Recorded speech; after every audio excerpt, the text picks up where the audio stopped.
నమస్తే కళ్యాణ్ గారు. నమస్తే జయ గారు. కళ్యాణ్ గారు, Satish and Swapna wife and husband, వాళ్ళిద్దరి మధ్య ఇష్యూ అన్నమాట. నేనైతే డీటెయిల్డ్గా చదివాను, అతని నెంబర్ ఇచ్చాడు. ఇంకా లేట్ చేయకుండా కాల్ చేసేస్తానండి. ఒకసారి మీతోనే డైరెక్ట్గా మాట్లాడతాడు. ఈ మధ్యకాలంలో మనం ఇష్యూస్ కూడా ఎక్కువగా వైఫ్ అండ్ హస్బెండ్ మధ్య చూస్తూ ఉన్నాం కదా కళ్యాణ్ గారు. మాక్సిమం చాలా వరకు నేను అడ్వకేట్స్తో వాళ్ళతో ఇంటర్వ్యూస్ చేస్తూ ఉంటాను కదా, చిన్న చిన్న విషయాలకి పెట్టి ఇష్యూస్ అంతే. సతీష్ గారండి మాట్లాడేది? నమస్తే అండి, నేను అందమైన జీవితం ప్రోగ్రామ్ నుంచి మాట్లాడుతున్నాను. నమస్తే సతీష్ గారు. నమస్తే అండి. మీ మెయిల్ చూశానండి, నేను డాక్టర్ గారు ముందుంచాను ఈరోజు ఎపిసోడ్లో. అయితే డాక్టర్ కళ్యాణ్ చక్రవర్తి గారు కూడా మీతో మాట్లాడతారు. ఒకసారి జస్ట్ మినిట్ అండి, డాక్టర్ గారితో మాట్లాడండి. సతీష్ నమస్తే నాన్న. నమస్తే నమస్తే. చెప్పినాను, ఎక్కడ మీరు ఉండేది, ఎక్కడ మీ వయసు ఎంత, సమస్య ఏంటి? నేను హైదరాబాద్ లో ఉంటున్నాను సార్. Good, okay. నేను ఒక చిన్న యాడ్ ఏజెన్సీ పెట్టుకున్నాను సార్. Super, okay. ఒక చిన్న సమస్య ఏంటంటే సార్, అంటే ఎప్పుడు చూడటమే తప్ప ఫస్ట్ టైం నా సమస్య కూడా మీ దగ్గరికి వస్తుందని చెప్పి నేను ఏదైతే కల్లో కూడా అనుకోలేదు సార్. కాకపోతే పరిస్థితులు అలా అయినాయి సార్. మీరే నాకు న్యాయం చేస్తారనే ఉద్దేశంతో ఫోన్ చేస్తున్నాను సార్. తప్పకుండా తప్పకుండా సార్. ఏం లేదు సార్, నాకు పెళ్ళయింది సార్. పెళ్ళైన తర్వాత ఇద్దరు పిల్లలు సార్, ఒక అమ్మాయి ఒక అబ్బాయి. జీవితం మీలాగే అందమైన జీవితంలా సాగిపోతుంది సార్. ఈ మధ్యలో మా ఆవిడ ఒక 1 వీక్ బ్యాక్ ఇంటికి వెళ్ళింది సార్. వాళ్ళ అమ్మగారి ఇంటికి వెళ్ళి వస్తానని చెప్పి వెళ్ళారు. వెళ్ళి వచ్చిన దగ్గర నుంచి ఒక కొత్త మనిషిని చూసినట్టుంది సార్ నాకు ఇంట్లో. అంటే అంతకుముందు చాలా అన్యోన్యంగా ఉండేది సార్. ఈ వచ్చిన దగ్గర నుంచి మనం విడాకులు తీసుకుందాం అనే ఒక టాపిక్ ని ప్రతిసారి తీసుకొచ్చేస్తుంది. అంటే యాడ్ ఏజెన్సీ అంటే ఎన్నో సమస్యలు సార్ మాకు, క్లయింట్స్ తో వాటితో వీటితో. అసలు మైండ్ ఎలా అయిపోయిందంటే సార్, అసలు మైండ్ డిస్టర్బ్ చేసేస్తుంది సార్. ఇంటికి వెళితే ఫోన్ చేస్తే ఫస్ట్ అడిగే మాట ఎప్పుడు విడాకులు తీసుకుందాం. ఇది అసలు ఎలా అయిందంటే సార్, విడాకులు అంటే ఏదో చాలా చాలా సింపుల్ గా చెప్పేస్తుంది సార్. నాకు చాలా బాధ వేస్తుంది, ఎందుకంటే ఒక 2 పిల్లలు ఉన్నారు మాకు. ఎన్ని ఇయర్స్ అవుతుందండి సతీష్ గారి పెళ్ళయి? నాకు నియర్లీ 8 years అయింది మేడం. 8 years, ఇద్దరు పిల్లలు. అవును మేడం, అవును. ఆవిడ వర్కింగ్ సతీష్? లేదండి, హౌస్ వైఫ్. హౌస్ వైఫే. పెద్దలు కుదిర్చిన వివాహమేనండి మీ ఇద్దరిది? పెద్దలు కుదిర్చిన వివాహం మేడం. సరే, ఇప్పుడు సతీష్ అది కాదు, ఇప్పుడు నీకెంత ఆశ్చర్యంగా ఉందో, మేము ఎప్పుడు ఇలాంటి సబ్జెక్ట్ వినలేదు. అంటే ఇంతకు ముందు ఎప్పుడు ఆవిడ పుట్టింటికి వెళ్ళలేదా, లేదంటే అక్కడి నుంచి ఏమైనా బ్రెయిన్ వాష్ జరిగిందా, లేదంటే మీరు పూర్తిగా విప్పి చెప్పట్లేదా మాకు? లేదు సార్, మా అత్తయ్య గారు, మా మామయ్య గారు గానీ, మా మిస్సెస్ గానీ ఎప్పుడు వెళ్ళినా సార్ మేము ఫ్యామిలీతోనే వెళ్తాం. నాకు ఒక చిన్న వర్క్ ఉండటం వల్ల ఈసారి నేను వెళ్ళొస్తానంటే మీరు ఉండండి అంటేనే నేను ఆమెను పంపించాను సార్. ఎప్పుడు వెళ్ళినా కలిసే వెళ్తాం, ఎప్పుడు ఇలాంటి సిచ్యువేషన్ జరగలేదు సార్. ఏమీ లేకుండా ఒక అమ్మాయి అయితే ఏదైనా చూడకూడదన్న అమ్మాయి చూసి ఉండాలి, లేదంటే పిచ్చిదన్న అయి ఉండాలి. ఈ రెండిట్లో ఏదో ఒకే సబ్జెక్ట్ ఉంటుంది. ఇప్పుడు అంతకుముందు మీరు ఎంత ప్రేమిస్తున్నారంటే, 2 పిల్లల కన్నా 8 సంవత్సరాలు ప్రయాణం చేస్తుంది, మీకంటే ఎక్కువగానే ఆవిడ మిమ్మల్ని ప్రేమించి ఉంటుంది. సో ఎంతో కొంత ఏదో ఒక ఈ పర్టికులర్ ఇష్యూ మీద నాకు అనుమానం ఉంది సార్, లేదంటే ఈ సబ్జెక్ట్ మీద నాకు క్లారిటీ రాలేదు అనేది ఏమన్నా ఉందా అంతకు ముందు మీ ఇద్దరి మధ్యలో? మా ఇద్దరి మధ్యలో నేను ఆమెను అనుమానించడం గానీ, నన్ను ఆమె అనుమానించడం గానీ ఇప్పటి వరకు ఎప్పుడు అలాంటి ఇష్యూస్ ఎప్పుడు లేవు మేడం. ఉన్నాం, అనుకోకుండా వెళ్ళి వచ్చేది చెప్పేసరికి ఇంకా అసలు వేరే కారణాలు గానీ, ఫైనాన్షియల్ ఇష్యూస్ గానీ, ఇంట్లో డబ్బులకు సంబంధించి, పిల్లలకి సంబంధించి, లేకపోతే మీ అత్తమామలు వాళ్ళ అత్తమామలకు సంబంధించి అసలు మీ ఇద్దరి మధ్య ఎటువంటి డిస్టర్బెన్స్ లేదండి? అలాంటిది ఏమీ లేదు మేడం. ఏది ఉన్నా సరే నాకు ఎంత వస్తుంది ఏంటనేది మొత్తం ఆమె, హోమ్ డిపార్ట్మెంట్ కింద ఆమెకి ఇచ్చేసాను. ఆమె మొత్తం రన్ చేస్తూ ఉంటుంది. నాకు ఖర్చులు కావాలని ఆమె నాకు చేతికి ఇచ్చి పంపిస్తుంటుంది మేడం. సింపుల్ గా సతీష్, విడాకులు అనే సబ్జెక్ట్ వచ్చింది. విడాకుల మీద కారణం ఏమి రాద్దామని అనుకుంటుంది ఆవిడ? ఏదో చెప్పాలి కదా, దాని మీద అడిగారా పోనీ? అదేనా ఏంటి కారణం అని? ఏమి అడగలేదు. లాయర్ తో మాట్లాడు, నేను లాయర్ దగ్గరికి వచ్చి మొత్తం ఓపెన్ అవుతాను, నాకు విడాకులు కావాలి. ఎవరి దగ్గర ఓపెన్ అవుతాను అంది, మీ దగ్గర మాత్రం ఓపెన్ అవుతుంది ఆవిడ. అంతే. మరి మీ అత్తగారు మామగారికి ఫోన్ చేసి అడిగారా మీరు? ఏంటమ్మా, ఏంటి అత్తయ్య మామయ్య, ఏంటి విచిత్రం ఏంటని అడిగారా సార్? ఇప్పుడు వాళ్ళు చాలా హ్యాపీగా ఉన్నారు సార్. మేము ఇద్దరం ఏదో బాగా అన్యూన్యంగా ఉన్నాం. పెద్దవాళ్ళని ఇబ్బంది పెట్టడం ఎందుకని నేనైతే అంతవరకు ఇప్పుడు వరకు చాలా సిన్సియర్ గా ఉన్న అమ్మాయి ఎందుకో ఈ వారం రోజుల్లో ఏదో హర్ట్ అయింది ఆవిడ. ఖచ్చితంగా ఆ కారణం అయితే మీ ఎదురుగుంటే చెప్పలేకపోతుంది. దానికి భయం అయి ఉండొచ్చు, సిగ్గైనా అయి ఉండొచ్చు, బాధ అయినా అయి ఉండొచ్చు. సో ఏదో ఒక బలమైనటువంటి కారణం వల్లే అలా అయ్యింది. తను ఈ 1 వీక్ బట్టి ఎలా ఉంటుంది ఇంట్లో? ఈ వన్ వీక్ ఇల్లు వచ్చిన దగ్గర నుంచి ఎవరితో మాట్లాడటం లేదు సార్. ఎవరు అంత ముందు మన ఇంటికి వచ్చేవాళ్ళు పోయే వాళ్ళతో కూడా చాలా చిరాకుగా సో మాట్లాడుతుంది. షీస్ అప్సెట్ ఇక అవన్నీ తీసేస్తే నన్ను మాత్రం ఇక అసలు ఫోన్ చేసిన గంటకి ఒకసారి ఫోన్ చేసి ఏమైంది, లారీ దగ్గరికి వెళ్ళారా లేదా, ఏదో త్వరగా తేల్చండి, నేను ఉండలేకపోతున్నాను, ముళ్ళ మీద కంపల మీద కూర్చున్నట్టుంది నాకంటే. రైట్. నేను అంతేం తప్పు చేశానమ్మా, నువ్వు ఎందుకు అలా మాట్లాడుతున్నావు అని చెప్పి నేను ఎంత బతికినా సరే నా వల్ల కావట్లేదు సార్. అందుకే మీరు ఏదైనా సలహా అది ఇంకా ఇస్తారని ఇంకా అర్థమైపోయింది లేదు సతీష్, మీ దగ్గర అయితే కనుక ఆవిడ మ్యాటర్ ఓపెన్ చేసే ఉద్దేశం ఆవిడకి లేదు. She wants an other platform. ఆ ప్లాట్ఫామ్ బహుశా మనం అయి ఉండొచ్చు అని నాకు అనిపిస్తుంది. ఒకసారి మరి మాట్లాడొచ్చా సతీష్ ఆవిడతో? మనం నేను కాన్ఫిడెన్స్ కలపమంటారా మేడం? కలుపుదురు కానీ కలిపే ముందు ఒకసారి ఆవిడతో చెప్పండి, ఎందుకంటే ఇది సమస్య కాకూడదు కదా. అదే మేడం Right. కాన్ఫిడెన్స్ కలిపిన తర్వాత నేను మాట్లాడి నేను మీకు కాన్ఫిడెన్స్ సరే షూర్ అండి, షూర్. సరే, మేము సరే. లైన్ లో ఉంటాం. Okay okay okay. Hold on. Madam okay madam. ఏంటి కళ్యాణ్ గారు, అంటే బలమైన కారణం లేకుండా విడాకుల దాకా ఎందుకు ఆలోచిస్తారండి? కారణం అయితే ఉండుంటది మేడం. ఆ. ఓన్లీ థింగ్ ఏంటంటే ఆ కారణం ఇతను ఓపెన్ అవ్వలేకపోతున్నాడు, అది నేను అన్నాను గెస్ట్ కదా. వెళ్ళిపోతున్నాడు అంటారా? భయం వల్ల అయినా అయి ఉండొచ్చు, బాధ వల్ల అయినా అయి ఉండొచ్చు, సిగ్గుపడటం వల్ల అయినా అయి ఉండొచ్చు. ఎవరు అమ్మాయి ఆ అమ్మాయి భయపడ్డారా? ఆబ్వియస్లీ భర్త అంటే భయం అయి ఉండొచ్చు, చెప్పుకోవటానికి బాధ అయి ఉండొచ్చు, చెప్పుకోవటానికి తలెత్తుకోలేనటువంటి సమస్య అయి ఉండొచ్చు. आप जिस व्यक्ति से बात कर रहे हैं उसने आपकी कॉल को होल्ड पर रखा। హలో స్వప్న, చెప్పు. అదే మామూలుగా చేసాను. ఎలా ఉన్నావు? ఇంట్లోనే ఉన్నావా? ఇంట్లోనే ఉన్నాను, చెప్పు. ఏం లేదు స్వప్న, నాకు తెలిసిన ఒక డాక్టర్ గారు ఉంటేనే నేను డాక్టర్ గారి దగ్గరికి వచ్చాను. మన సమస్య వరకు చెప్పాను ఇట్లా సంగతి అని. ఒకసారి నీతో కూడా ఒకసారి మాట్లాడతానన్నారు. ఏం డాక్టరు? సైకాట్రిస్ట్ అనమాట. చిన్న చిన్న మన సంబంధించి ఏదైనా ఉన్నా సరే ఆయనతో డిస్కస్ చేస్తా ఉంటాను పర్సనల్ గా కూడా. ఎందుకు ఇప్పుడు? లేదురా, నువ్వేమో కదిలితే విడాకులు అంటావు. మన ఇద్దరు ఎంత అన్యూనంగా ఉన్నావో నీకు కూడా తెలుసు. నువ్వు ఈ టైంలో నువ్వు నాకు విడాకులు అనేసరికి నాకేం అర్థం కాదు. ఎందుకంటే నువ్వు లేకుండా నేను జీవితం అనేది నాకు బ్లాంక్ గా కనిపిస్తుంది. ఇప్పుడు అదంతా కాదు. ఎవరున్నారు ఇప్పుడు? స్వప్న గారు ఒక్క నిమిషం అండి, నేను సుమన్ టీవీ నుంచి జయాని మాట్లాడుతున్నాను. నాతో పాటు డాక్టర్ కళ్యాణ్ చక్రవర్తి గారు, సైకియాట్రిస్ట్ డాక్టర్ ఉన్నారండి. అతను పూర్తిగా చెప్పడానికి భయపడుతున్నారో మొహమాటం పడుతున్నారో తెలియదమ్మా. స్వప్న సారీ ఇటువంటి పరిస్థితిలో మీతో మాట్లాడటానికి. కానీ అతను ఏంటంటే ఒక సందిగ్ధ పరిస్థితిలో ఉన్నారు. ఒక సమస్యకి పరిష్కారం గురించి కోరుకుంటూ మనకు చేశారు. మేమేమన్నా హెల్ప్ చేయొచ్చు అనే ఉద్దేశంతో మీ పర్మిషన్ తీసుకున్న తర్వాతే మీతో మాట్లాడమని స్పష్టంగా చెప్పాము. మీకు ఇష్టం లేకుండా అసలు మాట్లాడే ఉద్దేశం మాకు లేదు. ఈ మధ్యకాలంలో వారం రోజులు బట్టి మీరు ఒక నిరాశకు గురయ్యి ఈ బంధమే వద్దు అనుకుని విడాకుల గురించి కోరుకుంటున్నారంట. దానికి కారణం ఏంటో అతనికి అర్థం కాక అతను డిప్రెషన్లోకి వెళ్ళి మాకు చేశాడు. సరే ఉండయ్యా, ఆవిడతో మాట్లాడదామని మేము చెప్పాము. If it is okay with you will talk with you. లేదండి మేడం, కారణం ఏం లేదు సార్. కారణం ఏం లేదు. నాకు విడాకులు కావాలి, తన దగ్గర నుంచి విడాకులు కావాలని నేను కోరుకున్నాను. స్వప్న, నువ్వు మాట్లాడేది ఎలా ఉందో తెలుసా? కారణం లేకుండా ఎవరైనా విడాకులు తీసుకుంటారా? ఎక్కడ చూసావా? నాతో నువ్వు నాతో మాట్లాడుకు. నాకు విడాకులు కావాలి. నేను అడిగాను కదా, నేను ముందే నీకు చెప్పానా? నీకు ఎన్నిసార్లు చెప్పాను? నాకు విడాకులు కావాలి నీ దగ్గర నుంచి.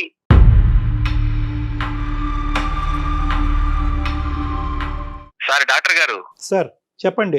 సతీష్, విడాకులు చాక్లెట్లు లాగా విడాకులు ఒక్క నిమిషం నాయన తమ్ముడు ఒక్క నిమిషం టైం ఆవిడని మాట్లాడిని అయ్యా. ఆవిడ స్వప్న దేనికన్నా ఒక కారణం ఉంటది కదమ్మా. ఇంత పెద్ద నిర్ణయం తీసుకుని ఇద్దరు పిల్లలు కన్నా తర్వాత ఇంత పెద్ద నిర్ణయం తీసుకోవడానికి ఒక కారణం అయితే ఉండాలి కదమ్మా. బలమైన కారణమే ఉండుంటుంది స్వప్న, చెప్పండి మీరు. అంటే నేను అవన్నీ ఇప్పుడు చెప్పలేనండి.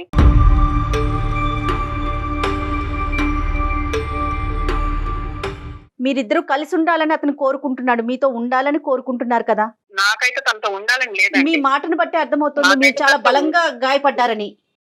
The issue is clear that you don't want to stay with him అమ్మ. మీ ఇద్దరు కలిసి ముందుకు ప్రయాణం చేయాలని అనుకోవట్లేదు అన్నది మా అందరికీ క్లియర్ కట్ గా అర్థమైంది. కానీ ఏంటంటే ఒక కారణం గురించి మాట్లాడుకుంటే కనుక అతనికి ఒక కంఫర్ట్ ఉంటుంది. నేను అవన్నీ చెప్పలేనండి, నేను అవన్నీ మాట్లాడలేను. అంటే ఇప్పుడు ఏం మాట్లాడినా అర్థం అవుతుందా? నువ్వు చెప్పకపోతే ఎలా తెలుస్తుంది నేను ఏమైనా తప్పు చేశాననే, లేదంటే నా వల్ల ఏమైనా జరిగిందా? ఏదో ఒకటి విషయం తెలుసుకుని విడాకులు ఎలా ఇస్తారు స్వప్న? నాకు అర్థం కాదు.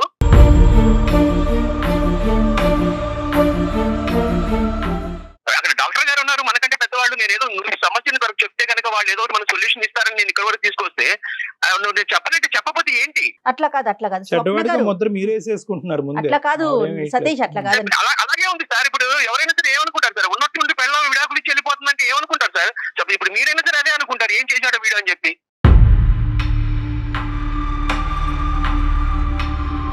స్వప్న గారు, మీరు డెఫినెట్ గా అంటే మీకు ఇష్టం లేకపోతే ఖచ్చితంగా విడాకుల దాకా వెళ్ళే అవకాశం మీకు ఉందండి. అది దాన్ని ఎవ్వరూ ఆపలేరు. కానీ దానికంటూ ఒక కారణం ఉంటుంది కదా, అక్కడ చెప్పాలి. ఎట్లయినా కోర్టుకు వెళ్ళినప్పుడు మీరు డెఫినెట్ గా అక్కడ మీరు ఎక్స్ప్రెస్ ఒకటమ్మా చేయాలి. స్వప్న, ఇప్పుడు ఆ కారణం అనేది మీరు సిగ్గుపడటం వల్ల, లేదంటే భయపడటం వల్ల, లేదంటే అతను ఫోన్ కట్ చేసి మీరు మాతో చెప్పండి, డైరెక్ట్ గా చెప్పండి.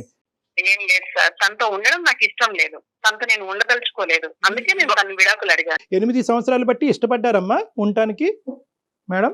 అవును సార్, అప్పుడు ఇష్టం ఉండింది, ఇప్పుడు ఇష్టం లేదు. ఈ వారం రోజుల్లో ఏంటి ఆ కష్టం? నా బాధ నేను చెప్పుకోలేను. నేను తనతో నాకు అసలు ఉండడం గానీ, తనతో మాట్లాడడం గానీ నాకు అసలు ఇష్టం లేదు. No that's totally understood. నేను నాకు ఒక్క హెల్ప్ చేయమన్నాను, తన నుంచి నాకు విడాకులు కావాలి, నేను అదే కోరుకుంటున్నాను, నాకు అదే కావాలి, నేను అప్పుడు హ్యాపీగా ఉండగలను.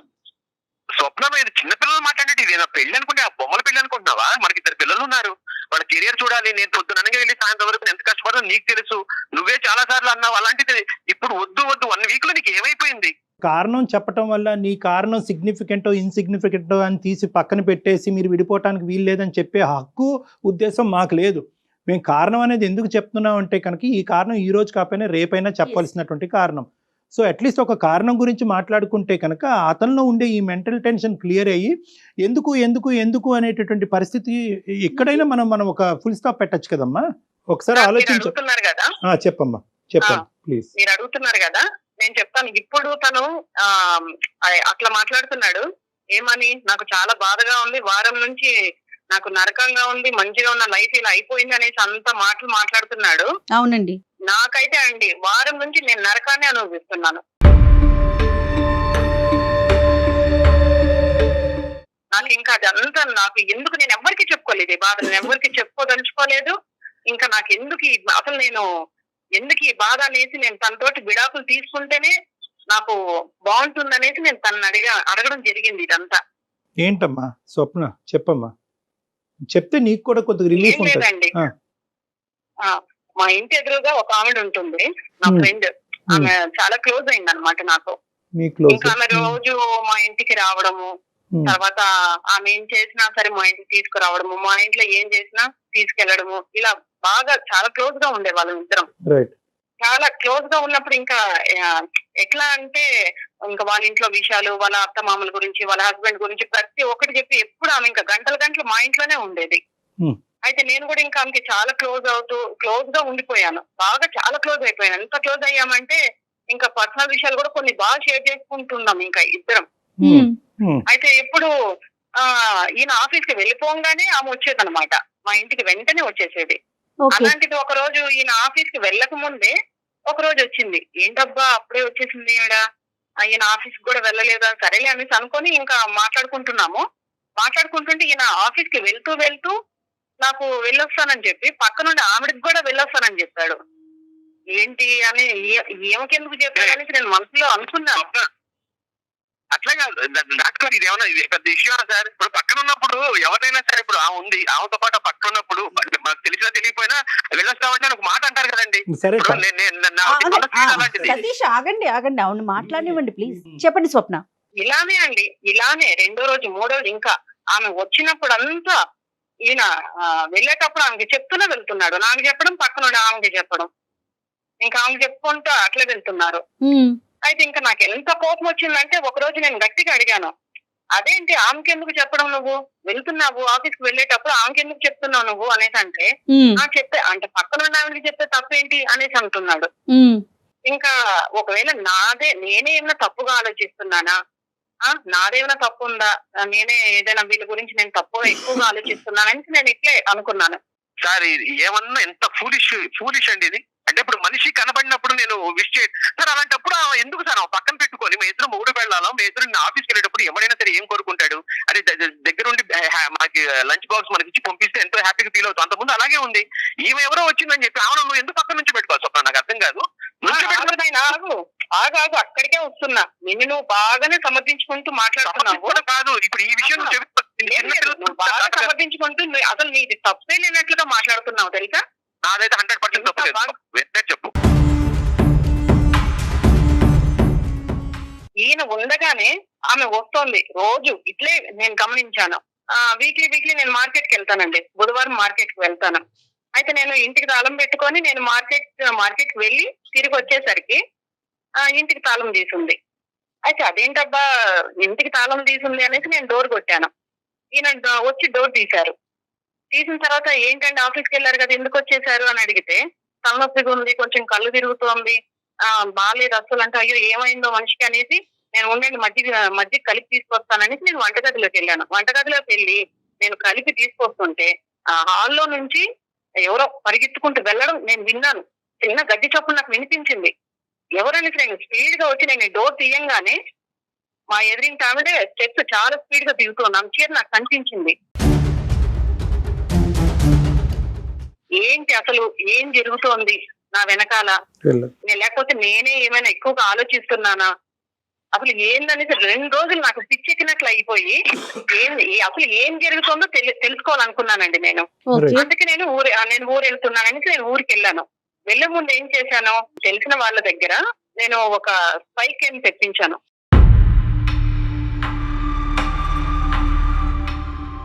తెప్పించి అది మా బెడ్రూమ్ లోనే ఒక టెడ్డీ బియర్ లో ఇట్లా ఫిక్స్ చేసుకోవాలి మేడం అనేసి నాకు వివరించారు వాళ్ళు నాకు. సరే అదంతా నేను సెటప్ అంతా పెట్టేసుకొని నేను వెళ్ళిపోయాను. నేను తెలుసుకోవాలి కదా సార్, ఒకవేళ నేనేమైనా అపోహ పడుతున్నానా, వీళ్ళని అనవసరంగా నేనేమైనా వీళ్ళ మీద డౌట్లు పడుతున్నాననేసి నేను ఆలోచించి నేను పిచ్చిదాన్ని అయిపోతున్నాను. ఊరు వెళ్ళిపోయిన తర్వాత 1 వీక్ ఉన్నాను. పిల్లల్ని కూడా నేను తీసుకెళ్లిపోయి 1 వీక్ ఉండి నేను తిరిగి వచ్చాను. అయితే పిల్లల్ని నేను స్కూల్కి పంపించేసి ఈయన వెళ్ళిపోయిన తర్వాత నేను చూశానండి. నిజంగా అండి మీరు నమ్మరు సార్, అసలు నేను ఎందుకు బ్రతుకున్నానా అనిపించింది. నా గుండెలు పగిలిపోయినాయి సార్. అసలు నేను కంప్లీట్ గా కూడా చూడలేదు. అసలు ఒక 2 నిమిషాలు చూశాను. దాన్ని చూసి తట్టుకోలేక వారం నుంచి సార్ నేను కనీసం మంచినీళ్ళు కూడా ముట్టుకోకుండా తిండి తినకుండా ఏడుస్తున్నాను. చనిపోదాం అనుకున్నాను. అంత భయంకరమైన విషయాలు చూశాను సార్ దాంట్లో. ఆమెతోటి ఈయన ఉండడం నేను చూశాను.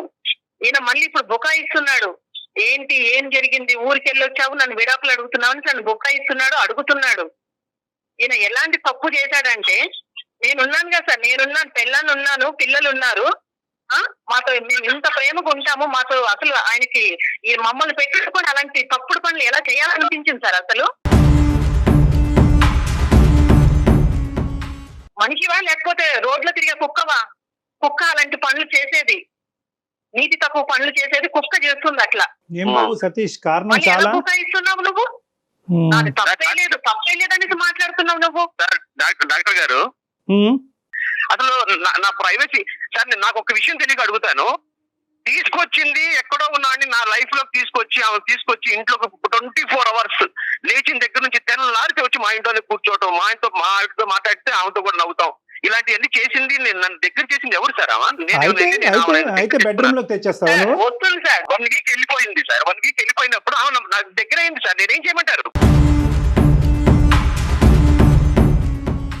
అంటే మాట చెప్పడానికి నీకు సిగ్గుగా అనిపించట్లేదు అసలు? నువ్వు ఏం మాట్లాడుతున్నా అర్థమవుతుందా? అసలు తీసుకొచ్చింది ఇంత దూరం తీసుకొచ్చిన విషయం నువ్వు ఒక ఫ్యామిలీలో ఉండేటప్పుడు అసలు తీసుకొచ్చి మన కుటుంబంలో తీసుకొచ్చి నువ్వు ఎందుకు వచ్చావు? అదే నేను గుమ్మంలో తీసుకొచ్చాను, నువ్వు బెడ్రూమ్ లో తీసుకెళ్ళావు. నేను నీ నుంచి బయటకు వెళ్ళిపోతున్నాను. అంతే కదా, మాట్లాడకు. నువ్వు కంప్లీట్ చేసి మళ్ళీ బుకాయిస్తున్నావు. నువ్వు నేను బుకాయించట్లేదు. నేను చేసినట్టు నాకు 100% నాకేం తప్పు అనిపించట్లేదు. ఎందుకంటావేమో ఆమె ఏ ఉద్దేశంతో ఇంటికి వస్తుందనేది నాకు తెలుస్తుంది, కానీ నీకెందుకు తెలియట్లేదు? సతీష్ ఒక్కసారండి, ఒక్క నిమిషం మేడం ఒక్క నిమిషం అండి. ఇప్పుడు వరకు ఏంటంటే మేము ప్రేమించుకున్నాము, మేము ఇంత ఇదిగా ఉన్నాం, అంత ఇదిగా ఉన్నాం, ఒక్క కారణం చెప్తే కనుక నా భార్యను వదిలి అయిపోయింది అంత గాలికి కలిసిపోయిందా? ఇప్పుడు ఒక స్పై కెమెరా ఇప్పుడు కూడా చెబుతున్నాను, నా పెళ్ళం అంటే నాకు ఇష్టం సార్. నేను దాని మాత్రం వదిలిపెట్టే పరిస్థితి లేదు. దాని మాత్రం నేను 100% మీకు కూడా చెబుతున్నాను.